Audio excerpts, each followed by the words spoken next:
Nuestra lectura bíblica de Apocalipsis, capítulo 13.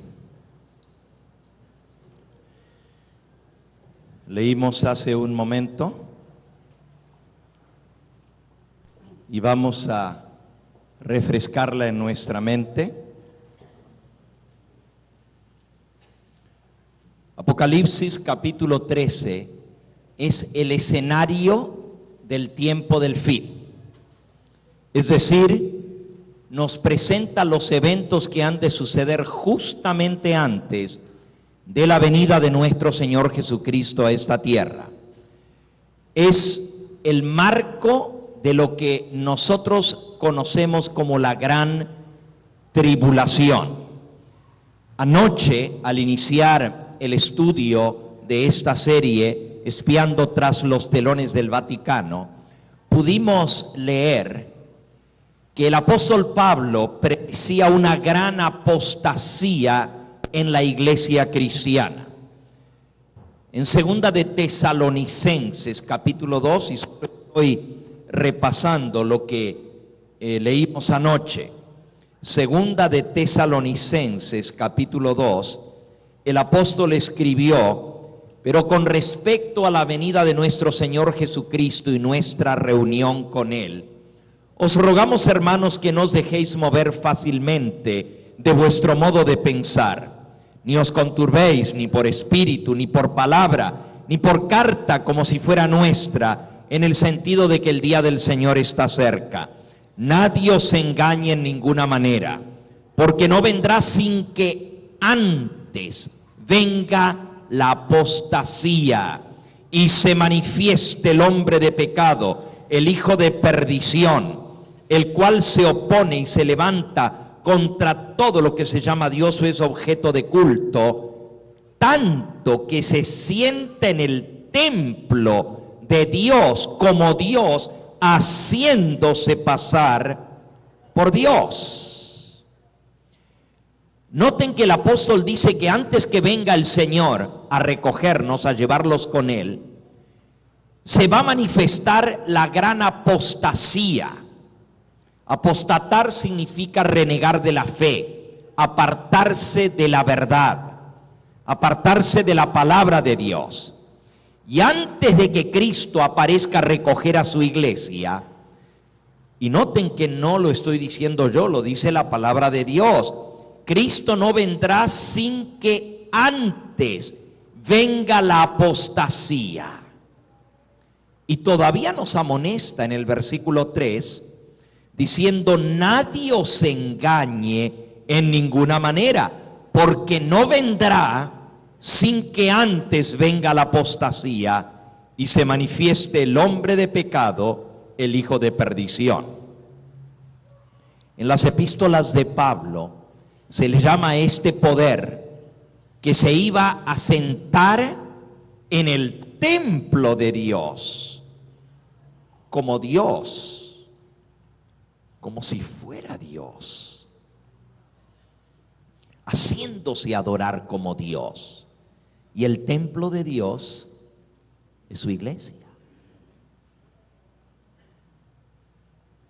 Dijo el apóstol Pablo también: vosotros sois el templo del Dios viviente. Pero este poder se iba a atrever a sentarse en el mismo templo de Dios, haciéndose adorar como si fuera Dios. Estudiamos un poquito acerca de esto anoche y cómo esta profecía se está cumpliendo delante de nuestros ojos. Antes de que Cristo venga, tenía que suceder la apostasía y la aparición del hombre de pecado, el hijo de perdición. Pablo le llama hombre de pecado, hijo de perdición.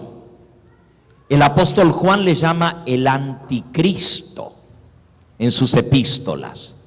Y la palabra anticristo no solamente quiere decir alguien que está en contra de Cristo, pero en realidad el vocablo griego anti-Christos literalmente quiere decir anti, el que se pone en lugar de Dios. Ese es el anticristo, el que pretende ser como si fuera Dios. El libro de Apocalipsis le llama la bestia.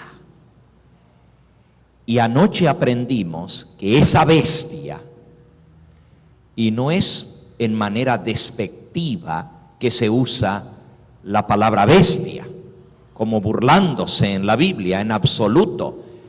El término bestia es símbolo de un poder político, solo que anoche vimos que la bestia carga a una mujer sentada encima del poder político. Y aprendimos que una mujer representa una iglesia, o sea, es una iglesia que maneja la política, que es llevada por un sistema político donde el líder religioso de esa iglesia es al mismo tiempo jefe de Estado. Igual que en la antigua Babilonia, el rey de Babilonia compartía ambos oficios.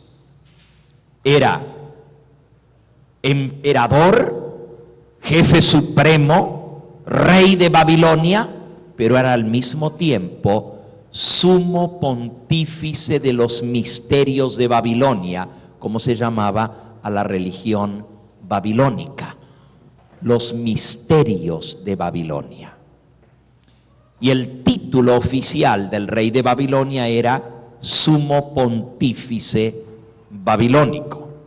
Ese título se pasó por las distintas naciones o imperios que dominaron el mundo, de los babilonios a los persas, de los persas a los griegos, de los griegos finalmente a los romanos, y se le llamaba el sumo pontífice romano a los emperadores romanos. Y no estamos hablando de el cristianismo todavía, sino de el imperio romano pagano. Con el tiempo, el imperio romano se cristianiza, y con la conversión de Constantino, emperador romano, ahora el cristianismo pasa a ser la religión del imperio romano. Y el título de sumo pontífice romano, cuando cae el poder civil de Roma por la invasión de las tribus bárbaras, tal como estaba profetizado, ese lugar es eventualmente ocupado por el obispo de Roma, el líder religioso de la iglesia o de la parroquia que estaba en la capital del imperio, en Roma. Ahora ese líder religioso asume el título de sumo pontífice romano. Y así a lo largo de los siglos, este poder que pretende ser el vicario del Hijo de Dios, el representante de Cristo en la tierra, asume para sí también el liderazgo político de Europa. Según la profecía de Apocalipsis 13, recibiría una herida mortal este poder. Apocalipsis capítulo 13, comenzando con el versículo 1, dice así: me paré sobre la arena del mar y vi subir del mar una bestia que tenía 7 cabezas y 10 cuernos, y en sus cuernos 10 diademas, y sobre sus cabezas un nombre blasfemo. La bestia que vi era semejante a un leopardo, sus pies como patas de oso, su boca como boca de león, y el dragón le dio su poder y su trono y grande autoridad. Vi una de sus cabezas como herida de muerte, pero su herida mortal fue sanada, y se maravilló toda la tierra en pos de la bestia, y adoraron al dragón que había dado autoridad a la bestia. Y adoraron a la bestia diciendo: ¿quién como la bestia y quién podrá luchar contra ella? También se le dio boca que hablaba grandes cosas y blasfemias, y se le dio autoridad para actuar 42 meses. Y abrió su boca en blasfemias contra Dios, para blasfemar de su nombre, de su tabernáculo y de los que moran en el cielo. Y se le permitió hacer guerra contra los santos y vencerlos. Y también se le dio autoridad sobre toda tribu, pueblo, lengua y nación. Y la adoraron todos los moradores de la tierra, cuyos nombres no estaban escritos en el libro de la vida del Cordero que fue inmolado desde el principio del mundo. Si alguno tiene oído, oiga. Aquí está la descripción de esa bestia que sube del mar, un poder político que sube de Europa. El mar, en profecía, dice Apocalipsis 17:15, las aguas donde has visto que la mujer, la ramera, se sienta, son pueblos, muchedumbres, naciones y lenguas. Y esta bestia que sube del mar sube en medio de las naciones, en medio de las muchedumbres, los pueblos y las distintas lenguas que componen el continente antiguo, el viejo continente Europa.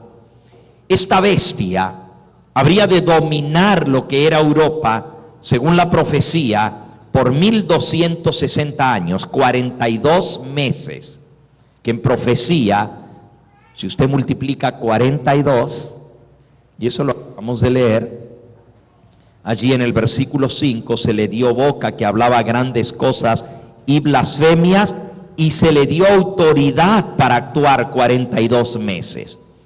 42 meses, el mes tiene 30 días.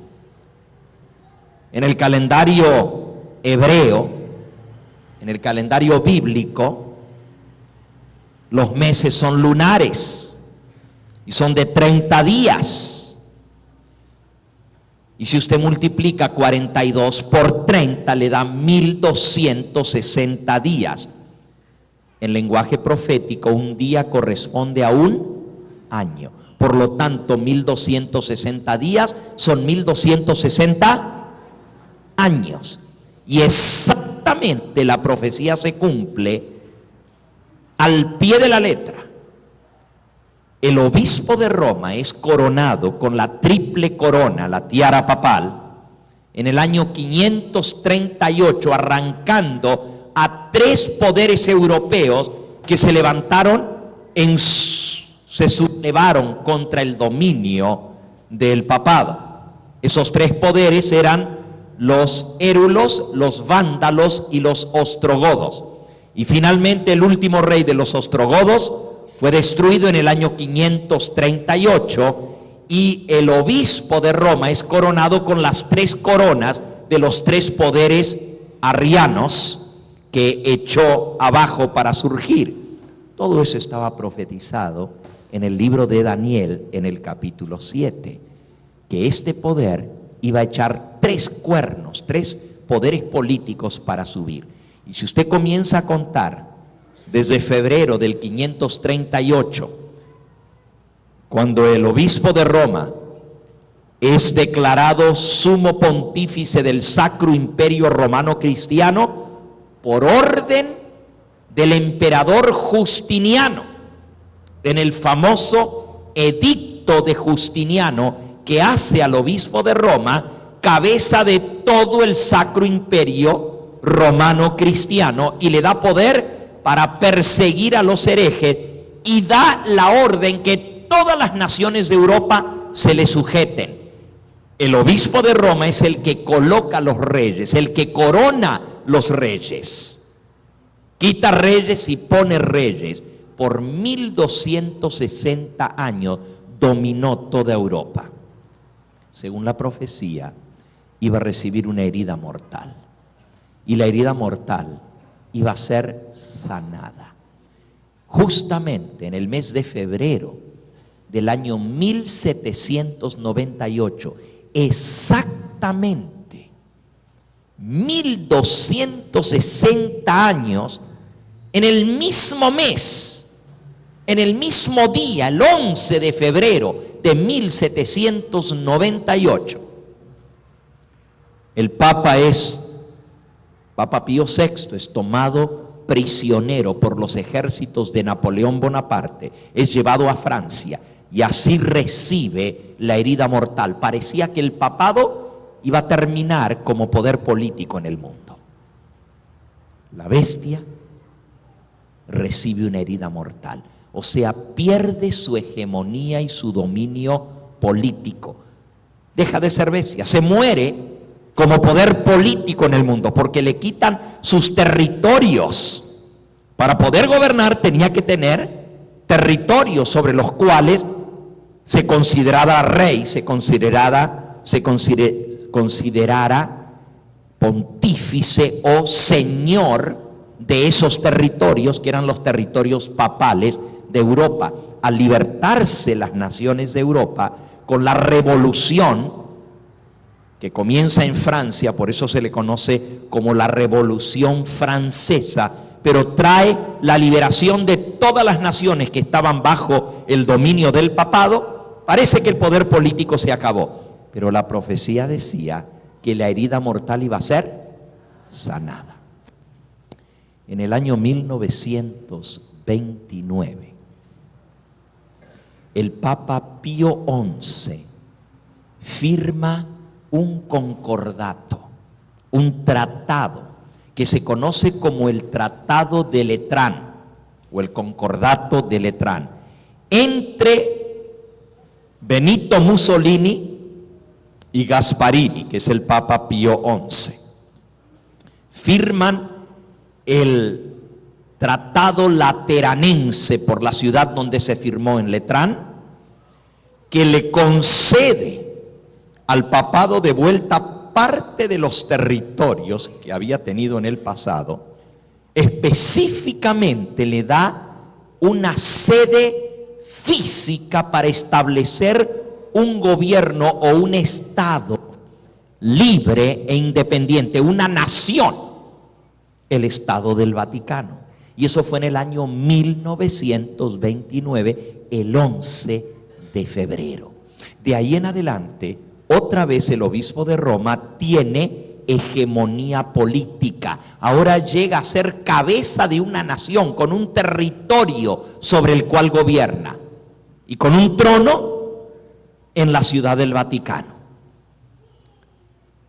De allí en adelante, la influencia del poder político del papado comienza a acrecentarse cada vez más y más. Cuando finalmente las Naciones Unidas reconocen el Estado del Vaticano como una nación y varios países comienzan a tener concordatos, no solamente Italia, que fue la primera que firmó un concordato, de allí en adelante más y más países comienzan a hacer tratados con el Vaticano. Estos se llaman concordatos o tratados bilaterales, donde una nación reconoce al Vaticano como otra nación y el Vaticano reconoce a los embajadores de esa nación y tienen embajadores. Más y más países van reconociendo el Vaticano. El que no quería reconocer al Vaticano como nación era Estados Unidos, y por años se negó a firmar ningún tipo de tratado con el Vaticano, porque decía, no, es una iglesia y Estados Unidos no se entremete en asuntos religiosos. Cuando finalmente las Naciones Unidas reconocen, después de 1945, al Vaticano como una nación, así como Israel en 1948, reconocen al Vaticano también, finalmente Estados Unidos firma concordatos con el Vaticano. Y de allí la herida mortal, que ya había comenzado a sanarse, está ahora en plena sanidad. Y el papado vuelve a recibir no solamente poder político, pero influencia y autoridad sobre las naciones del mundo. Y hoy vamos a ver un poquito acerca de esto. Si hubo un papa que logró en gran medida que se sanara la herida mortal fue el sexto papa en el trono del Vaticano, desde 1929 en adelante, Juan Pablo II. Juan Pablo II tuvo una trayectoria brillante en lo que se refiere al papado. No solamente fue papa por muchos años, un pontificado largo, pero muy fructífero para los propósitos de la Iglesia Católica. Juan Pablo II fue el primer papa no italiano en más de 600 años en Europa. Era polaco. Su nombre es Karol, o era Karol Wojtyła. El papa polaco jugó un papel preponderante en poner al papado de vuelta en la arena política mundial, en darle un renombre y un poder político en todas partes de la tierra. Cuando él subió al pontificado, alrededor de 80 países tenían concordatos con el Vaticano que los habían firmado con papas anteriores. Con Juan Pablo II, cuando él baja o termina su pontificado al morir, casi 190 países tienen ahora concordato con el Vaticano. Algo increíble lo que logró Juan Pablo II en la política. Después de esto, viene un papa en transición, cuyo pontificado es corto, Benedicto XVI. Y lo raro de este papa es que solamente por segunda vez en la historia del papado claudica antes de terminar su término. Benedicto XVI renuncia al trono papal, cosa que es insólita y nunca antes dada. Solamente había otro papa que lo obligaron a renunciar, uno solo. Pero este es por primera vez que es por su propia voluntad renuncia al trono papal. Aún la renuncia de Benedicto XVI no fue casualidad, ni fue su propia voluntad. Estaba todo muy bien planeado, como vamos a ver en un momento más. Y entonces llega al trono papal un nuevo papa, que también se lleva el título de ser primero en muchas cosas. Si Karol Wojtyła fue el primero no italiano, el Papa Francisco se lleva el título de ser el primer papa en la historia del catolicismo romano elegido fuera de Europa. El primer papa elegido del hemisferio sur. El primer papa escogido del continente americano y el primer papa que llega al trono papal siendo de la orden de los jesuitas, el primer papa jesuita. Todas estas cosas son sumamente impresionantes, como vamos a ver en un momentito más. Este nuevo papa nace en la Argentina el 17 de diciembre de 1936. Actualmente tiene 76 años de edad. El 17 de diciembre cumplirá 77 años. No es ningún al sacerdocio de los jesuitas, y que los dos salieron del convento para hacerse cristianos. Fue quien finalmente lo envenenó, según su esposa. murió aquí en Azusa, California.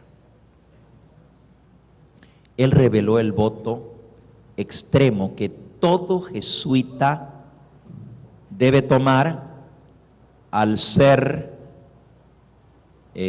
votarse como voto perpetuo para ser ordenado bajo la orden de la Compañía de Jesús. Y les hago lectura al voto que tomó Bergoglio. Primero habla el superior. El título de esto es Ceremonia de Inducción y Juramento Extremo de la Hermandad de la Santa Fe de la Sociedad de Jesús. Habla el superior. Hijo mío, le dice al que está siendo inducido para tomar el voto. Hijo mío, de aquí en adelante tú has sido enseñado para actuar como desensamblador entre los católicos romanos, para ser un católico romano entre los romanos, para ser un espía aún entre tu propia hermandad, para creer en ningún hombre y confiar en ningún hombre.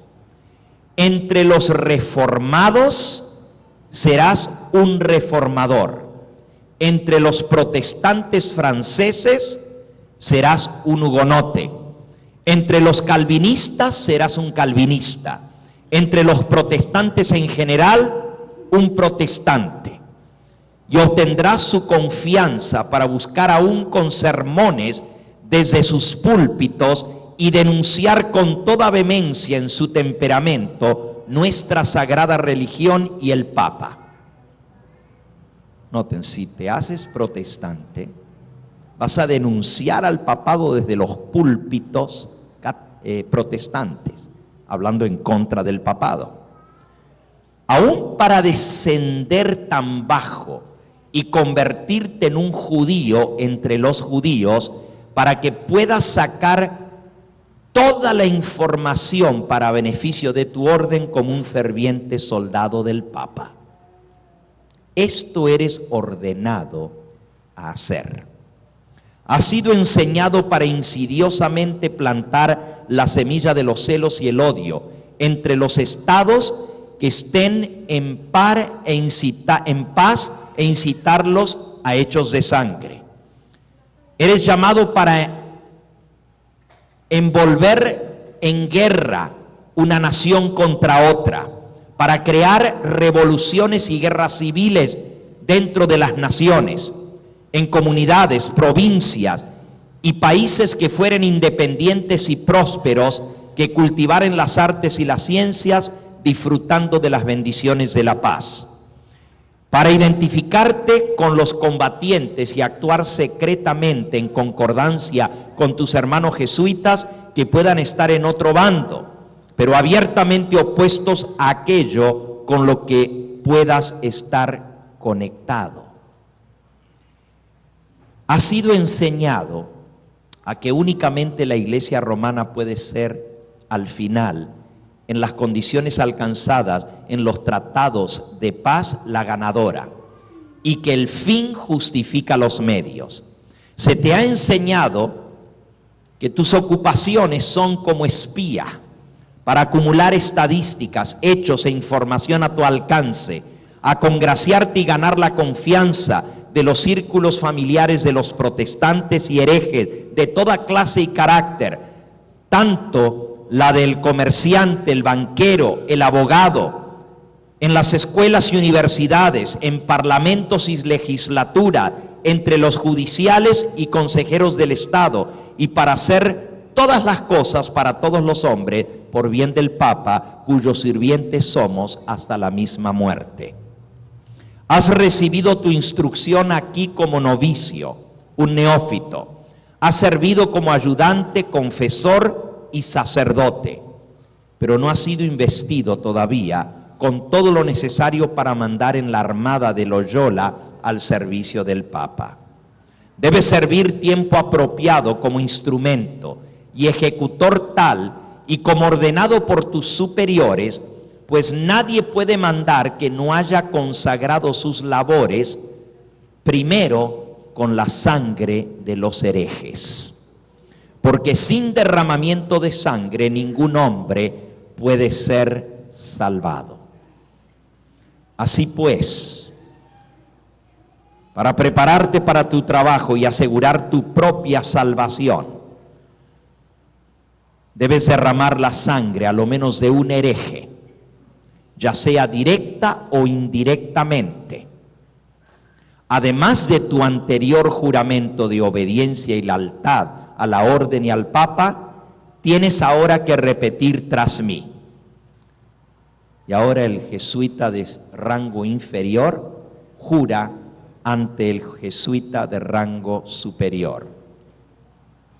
Yo, y ahí va el nombre, Jorge Mario Bergoglio, ahora en presencia del Altísimo Dios, de la bienaventurada Virgen María, el bienaventurado Miguel Arcángel y el bienaventurado San Juan Bautista, los santos apóstoles San Pedro y San Pablo y todos los santos y los ángeles del cielo, prometo, declaro y juro que no tendré opinión o voluntad propia, ni reserva mental alguna, así como un muerto o cadáver, sino que sin vacilar obedeceré todos y cada uno de los mandatos que pueda recibir de mis superiores en la milicia del Papa y de Jesucristo.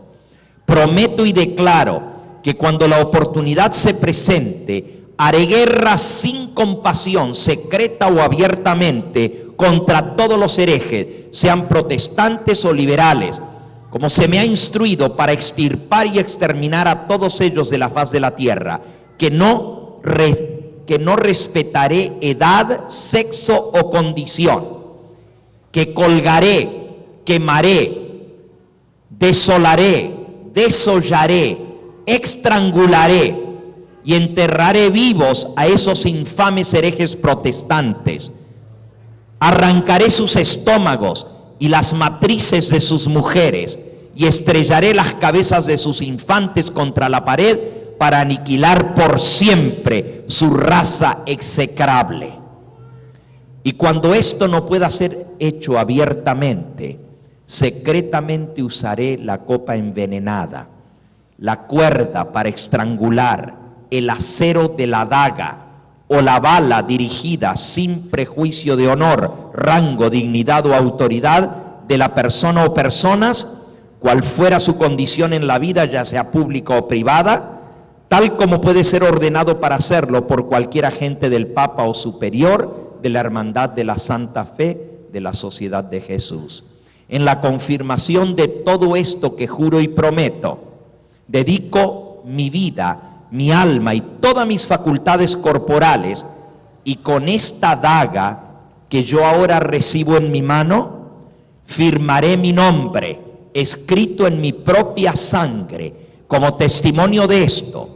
Y si yo compruebo ser falso o débil en mi determinación, que mis hermanos y compañeros soldados de la milicia del Papa corten mis manos y mis pies y mi garganta de oreja a oreja, que abran mi barriga y la quemen con azufre, con todo el castigo que pueda infligirse sobre mí, y que mi alma sea torturada por demonios para siempre en un infierno eterno si soy desleal a este voto. Todo esto yo, Jorge Mario Bergoglio, juro por la Santa Trinidad y los santos sacramentos, los que ahora recibo, para cumplir y de mi parte mantener este juramento inviolable, e invoco a toda la hueste gloriosa del cielo que sean testigos del santo sacramento de la Eucaristía que recibo, y aún más que testifiquen que escribo mi nombre con la punta de esta daga mojada en mi propia sangre, y sello este santo juramento en su presencia con mi sangre. Y entonces la instrucción dice: recibe la hostia del Padre Superior y con la daga que tiene en su mano, moja de su propia sangre tomada de su pecho encima del corazón y firma su nombre sobre este juramento. Este es el juramento que toma todo jesuita. Jorge Mario Bergoglio lo tomó en 1973. Con el tiempo llegó a ser el provincial jesuita, es decir, el jefe de toda la orden de los jesuitas para toda la nación argentina, su tierra natal. Cargo que desempeñó por 6 años, jefe de la orden de los jesuitas en la Argentina. Jorge Mario Bergoglio es un intelectual, un erudito académico. Ha pasado largo tiempo en escuelas jesuitas como profesor. Llegó a ser profesor de literatura y psicología. Eventualmente llegó a ser profesor de teología en el Seminario Católico de la Argentina. Estudió y sacó su doctorado en Alcalá de Henares, España, y por algún tiempo estudió en Frankfurt, Alemania. Habla perfectamente el alemán. Llegó a ser confesor y director espiritual de los jesuitas en Córdoba, Argentina, responsable de la formación espiritual de los novicios y de toda la sociedad de los jesuitas en general. No olvidemos que la formación espiritual, escuchen esa frase, formación espiritual, spiritual formation, es el corazón mismo de la vida espiritual de los jesuitas y los guía en todo lo que ellos hacen.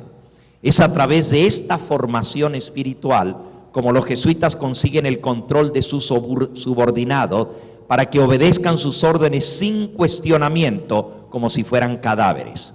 Y han tenido gran éxito en infiltrar en muchas denominaciones protestantes y muchas instituciones educativas la práctica de la formación espiritual, a veces disfrazada o disimulada, pero con los mismos principios. Todo seminario teológico que tenga acreditación en América Latina o en Estados Unidos tiene que ofrecerse en el currículum clases de formación espiritual. Los tiene la Universidad de Andrews, los tiene la Universidad de Montemorelos,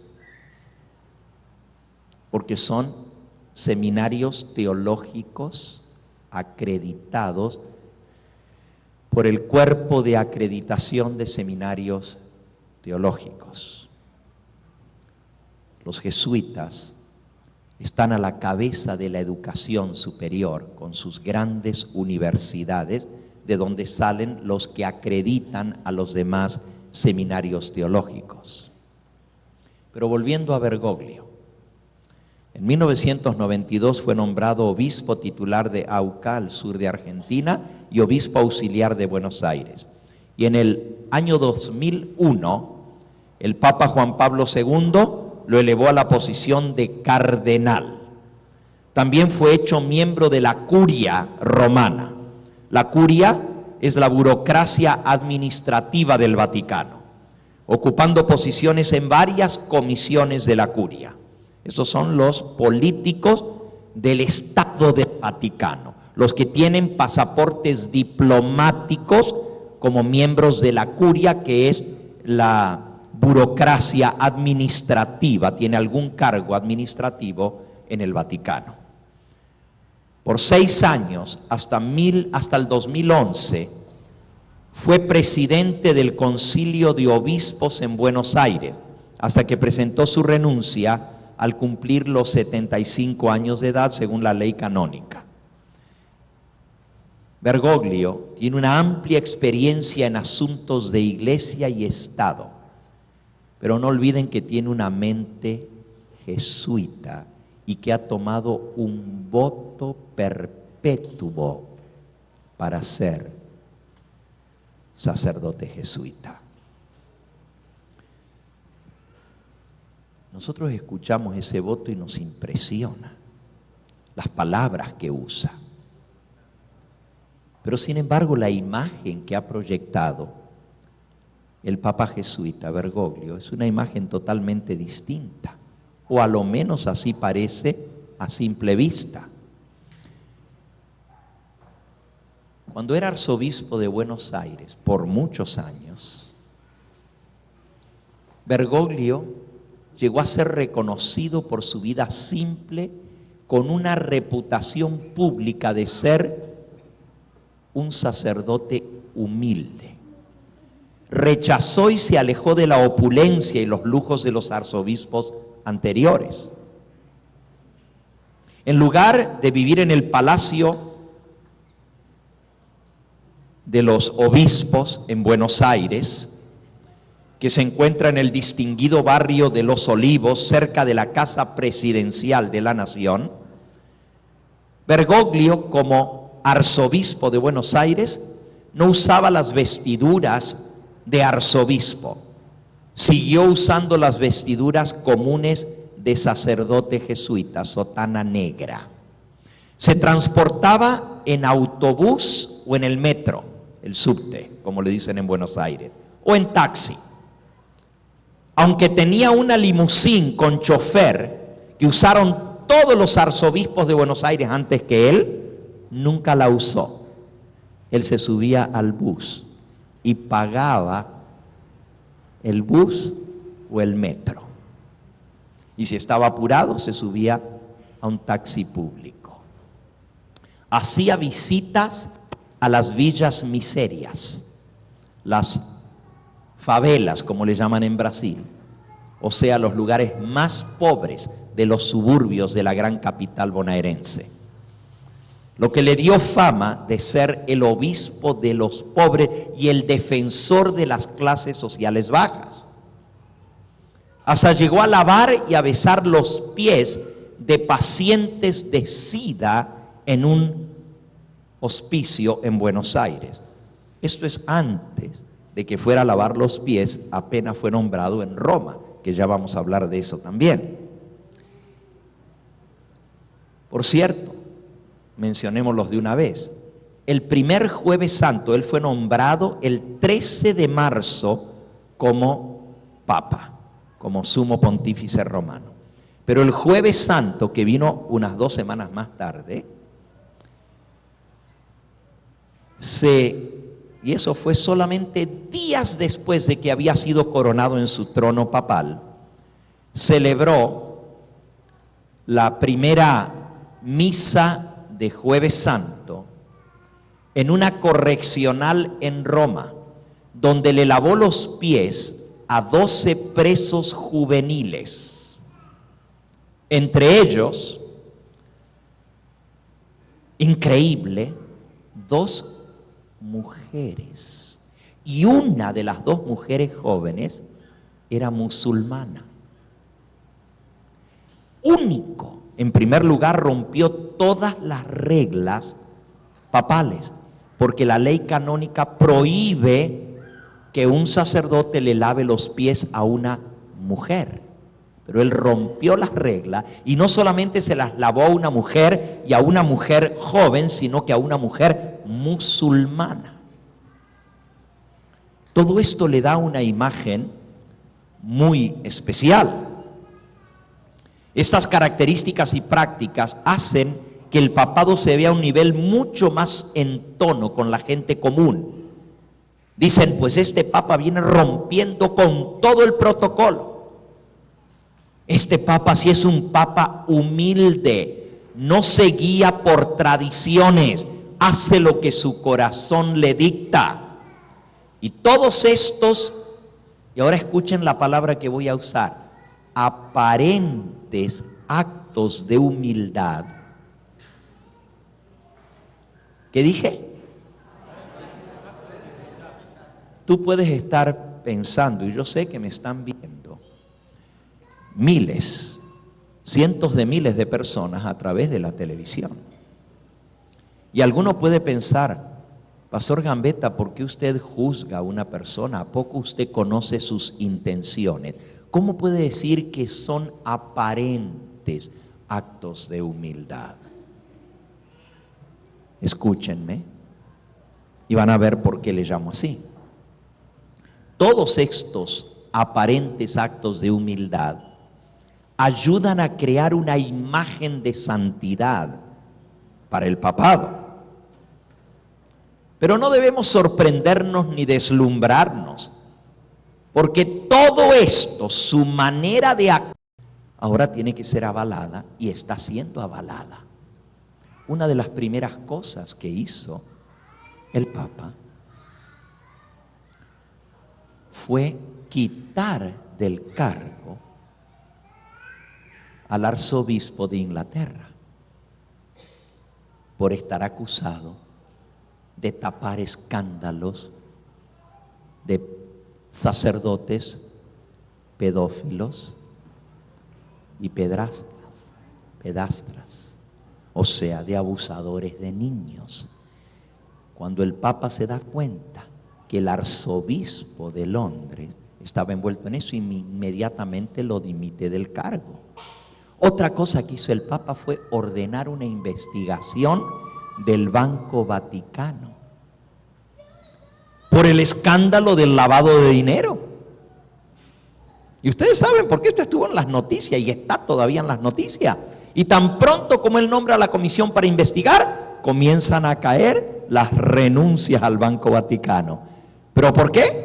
Porque la policía cayó sobre un alto prelado del Vaticano que estaba tratando de meter 26 millones de dólares escondidos a través de la frontera. Un prelado del Vaticano con un pasaporte diplomático. Cayó en la cárcel él y el otro. Y estoy hablando de cosas que están en las noticias. Si alguno de ustedes tiene interés en ver las noticias, en todos los periódicos salió, solamente vayan a la página del evangelioeterno.com y ahí van a ver de todo lo que estoy hablando. Todo esto que tengo, lo tengo documentado con las noticias de las últimas semanas. Ahora, la imagen de ser un papa humilde y un papa que viene a hacer limpieza está en total acuerdo con la historia de los jesuitas, pero no olviden que la larga historia de los jesuitas es pretender ser una cosa de frente y otra totalmente tras los telones. Por eso estamos espiando tras los telones. ¿Qué acerca del nombre que escogió Bergoglio? Todo papa al llegar al poder escoge un nombre. Él anuncia ante la conferencia de cardenales su nuevo nombre.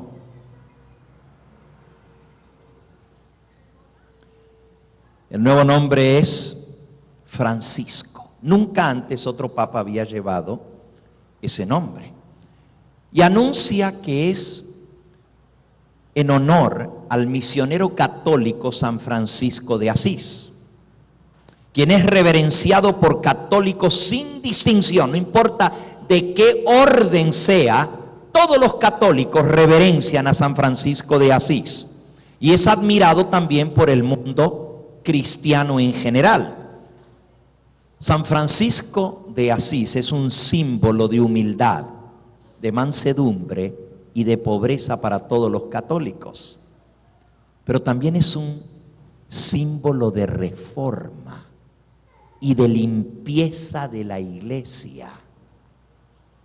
Los franciscanos, una orden religiosa que lleva el nombre de su santo patrono, son muy populares en Italia, y al escoger un nombre como Francisco en conmemoración de San Francisco de Asís, es otra manera como el Papa puede estrechar lazos de identificación y acercamiento con los obispos italianos. Italia es la tierra natal de San Francisco de Asís. Asís es una ciudad italiana.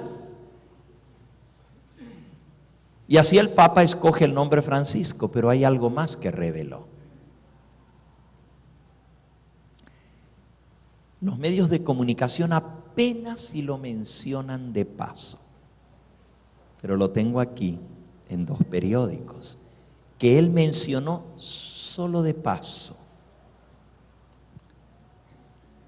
que la razón por la cual él escogió este nombre es por inspiración del cofundador de la Orden de los Jesuitas, que junto con Ignacio de Loyola estableció la Compañía de Jesús. Este santo católico se llama San Francisco Javier, fundador o cofundador de la Orden de los Jesuitas con San Ignacio de Loyola, el primer general de la milicia papal, la mano derecha de Ignacio de Loyola. ¿Qué se dice de Francisco Javier? Aparte de ser sacerdote español, la enciclopedia dice sobre él, por cierto, todas las imágenes del santo Francisco Javier lo pintan con una daga en el pecho. Fue el primero que estableció el juramento jesuita, lastimando con la daga el pecho para firmar con su sangre el juramento. Y así lo van a encontrar en todas las imágenes de Francisco Javier con la daga al pecho. Dice la enciclopedia, Wikipedia, la ambición, el celo y el fanatismo de Francisco Javier son proverbiales. Sobresalió en su lucha contra la reforma para devolver al papado el poder perdido, y esto lo llevó a perseguir al protestantismo y a derramar mucha sangre. Esto dice la enciclopedia, ¿ok? Fue el responsable de la masacre de los hugonotes en Francia en el año 1572. Misionero jesuita hasta los lugares más remotos, África, India y China. No sorprende, hermanos, entonces, que el primer papa jesuita, el Papa Francisco, escoge el nombre de Francisco en honor del cofundador de su orden, como la misma historia y sus palabras lo sugieren. Ahora déjenme decirles, les hablé hace un momentito acerca de Juan Pablo II, al principio de este tema, y yo sé que el tiempo ha transcurrido y me va a quedar otro tema más, porque eran 3 de esta serie. Anoche di el primero, esta mañana no pude dar el segundo, hoy doy recién el segundo y luego vamos a ver el tercero. El tercero es el más interesante de todos. Usted sabe que uno siempre reserva lo mejor para el final, ¿verdad? Si ustedes creen que lo que han escuchado hasta ahora es impresionante, esperen que veamos a la luz de la Biblia lo que tenemos que comentar sobre el poco tiempo que ha sido Papa Francisco. La Biblia señala algunos eventos bastante marcados e impresionantes proféticamente hablando. Por ejemplo, y rapidito voy a mencionar esto. En Daniel capítulo 11, los versículos 40 al 45, se habla de una lucha de 2 poderes. A un poder se le llama el rey del norte y a otro poder se le llama el rey del sur. No es mi propósito en esta hora ponerme a explicar esta tremenda profecía, solamente voy a hacer mención. Dice Daniel 11, versículo 40, pero en el fin del tiempo, en algunas Biblias traduce, pero al cabo del tiempo. Pero la palabra en el idioma hebreo es al fin del tiempo, o sea, en el tiempo del fin. El rey del norte contenderá contra el rey del sur. Y el rey del norte se levantará contra él como una tempestad. ¿Quién es el rey del norte y quién es el rey del sur? Para poder entender esta profecía, y repito, no voy a entrar a explicar ahora la profecía de Daniel 11, pero es impresionante. Se los digo en 2 palabras. El rey del norte es el papado. Toda la descripción anterior les va a ir mostrando a ustedes. Es Roma, primero Roma imperial y luego Roma papal, el rey del norte. El rey del sur es la Revolución Francesa y los ideales de Francia que traen como resultado la revolución bolchevique y el establecimiento del comunismo. Simplemente eso les digo. Rey del norte, el papado; rey del sur, el ateísmo. Egipto es parte de eso. Y el comunismo en general, un poder político mundial ateo que se levanta en contra de Dios.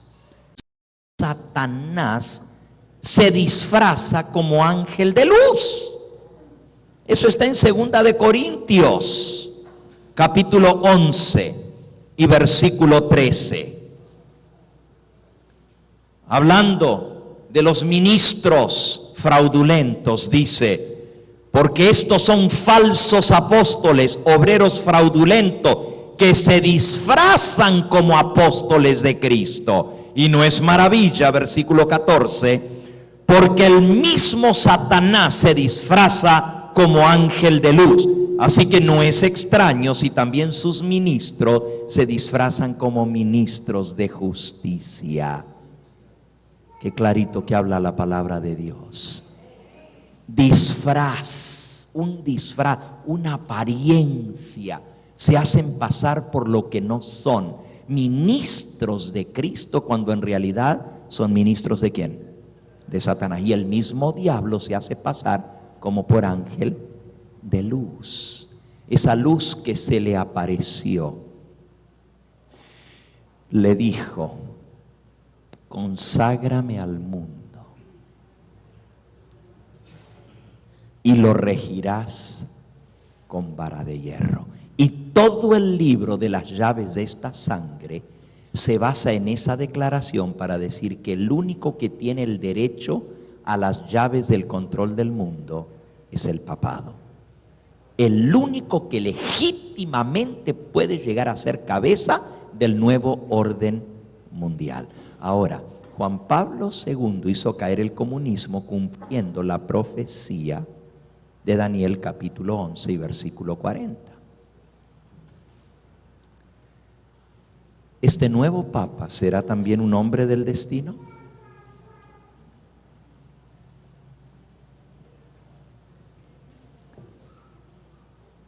Solamente les voy a presentar el pensamiento para que sigamos estudiando de esto en la próxima presentación. A ver, les voy a decir de una vez cuándo voy a terminar esta serie, para que ninguno se la pierda, porque ya les dije que la última parte de esta serie es la más interesante. Dios mediante, la próxima semana, comenzando el próximo sábado por la noche, estaré dando una campaña en Riverside, California. Si usted tiene conocidos, amistades o familiares en Riverside, hagan correr la voz. El próximo sábado comienzo una semana de evangelismo en Riverside. La dirección 95-93 de la calle Magnolia, avenida Magnolia en Riverside. 95-93 de la Magnolia. Y lo estoy anunciando también por televisión para que ya vayan escuchando y haciendo planes desde la próxima semana. Pero este próximo viernes, no les prometo este martes que hay culto porque me toca dar clases en México, pero este próximo viernes estaré aquí para terminar el tema tercero de esta serie. Espiando tras los telones del Vaticano. Solo les quiero despertar un poquito el apetito para que sepan lo que vamos a ver. El Papa polaco fue el hombre del destino para arrancar a Polonia del bloque soviético y para hacer caer el comunismo a nivel mundial. Utilizó los gremios laborales. No es casualidad que la mensajera del Señor hace 140 años atrás, yo he vencido al mundo. No importa lo que Satanás y todas sus huestes juntas quieran hacer contra ti o contra mí, el que está de parte de Cristo va a salir victorioso. Todo aquel que se ponga de parte del Cordero va a salir victorioso sobre la bestia, sobre su imagen, sobre su marca y sobre el número de su nombre. Y yo quiero triunfar con Cristo. Puede ser que el camino para triunfar sea el mismo de Cristo, porque Él triunfó en la cruz.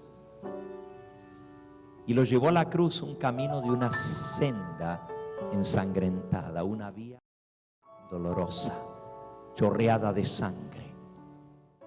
Pero en el momento de la derrota más grande, cuando Satanás pensó que había triunfado, fue el triunfo más grande del Salvador del universo. Jesucristo nos dio vida a través de su muerte, y su triunfo en la cruz despojó a los principados y potestades, los exhibió públicamente triunfando sobre ellos en la cruz.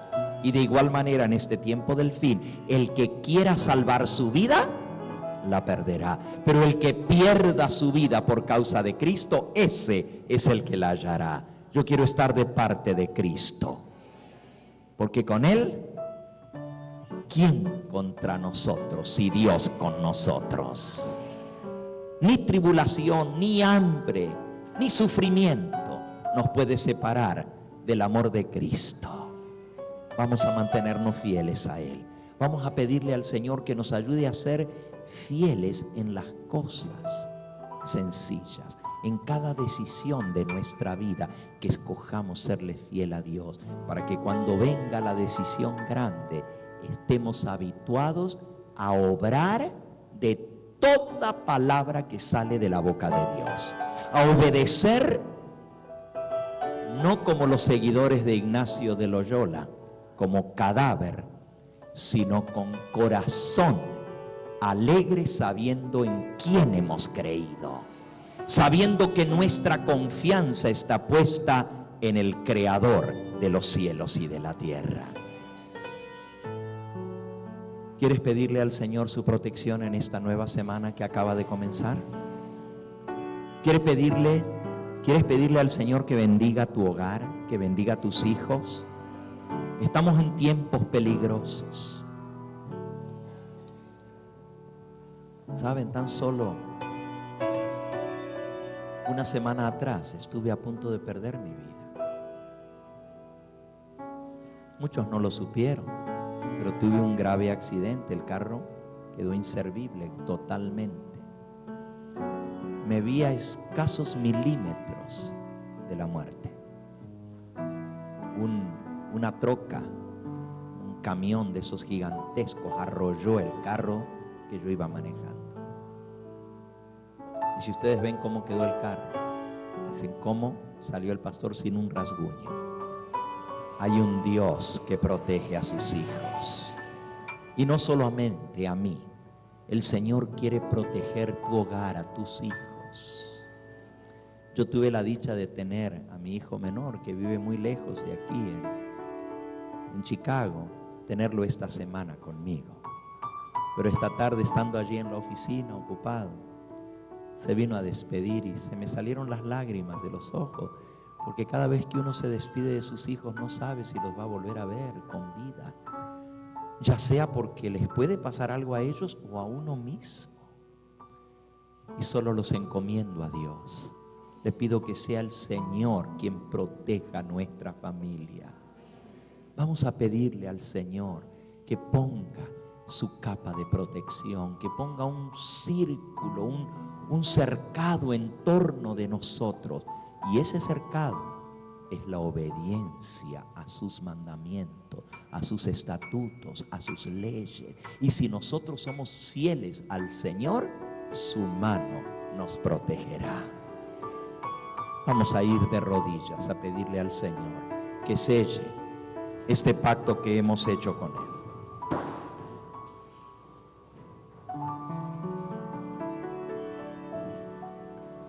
Tú que me ves a través de Latin TV, arrodíllate si puedes allí donde tú estás. Vamos a orar juntos, vamos a pedirle al Señor que Él nos proteja.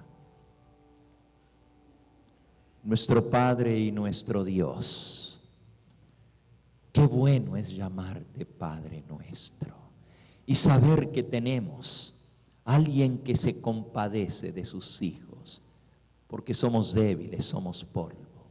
Pero Señor, al reconocer nuestra debilidad, al reconocer que por nosotros mismos no podemos, nos transformamos en todopoderosos, porque nos agarramos de la mano del Todopoderoso. Y queremos decirte, Señor, danos tu mano. Al comenzar esta nueva semana, guíanos tú. Protégenos del mal, líbranos de la tentación.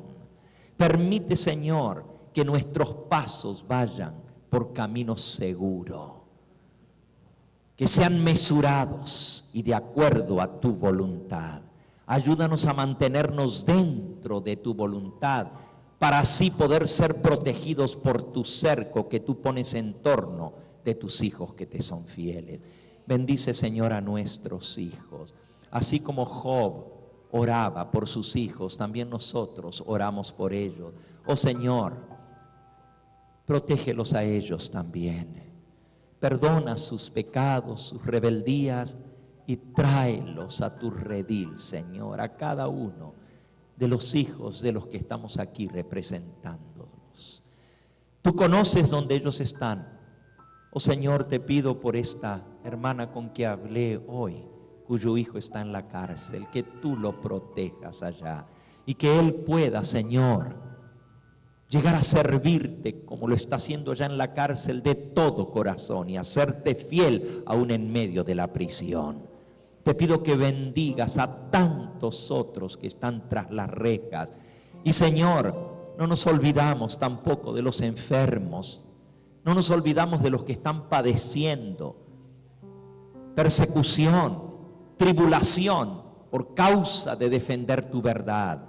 Está con ellos y fortalécelos, Señor. Y a nosotros danos tu gracia. Abre nuestros ojos para que nos demos cuenta que este mundo ya no tiene nada para ofrecernos, que las cosas de este mundo son superfluas, que hoy son y mañana no son, que solamente nuestra vida puede estar escondida con Cristo en Dios. Ayúdanos a estar tomados de tu mano y sabiendo que lo que nos toque arrostrar lo haremos con tu ayuda. Danos, Señor, una semana bendecida. Y tráenos nuevamente el próximo fin de semana para seguir aprendiendo y entendiendo estas cosas que son tan caras para nosotros, que son verdades tan preciosas que nuestra alma necesita entender para prepararnos para los tiempos de angustia que se avecinan sobre este mundo. Despídenos con tu bendición, mas no de tu presencia. Lo pedimos en ese nombre que es sobre todo nombre. En el nombre sacrosanto de tu amado Hijo, nuestro Salvador, Yahshua HaMashiach, el Señor Jesucristo. A Él sea la gloria y la honra por los siglos de los siglos. Amén, Señor. Amén.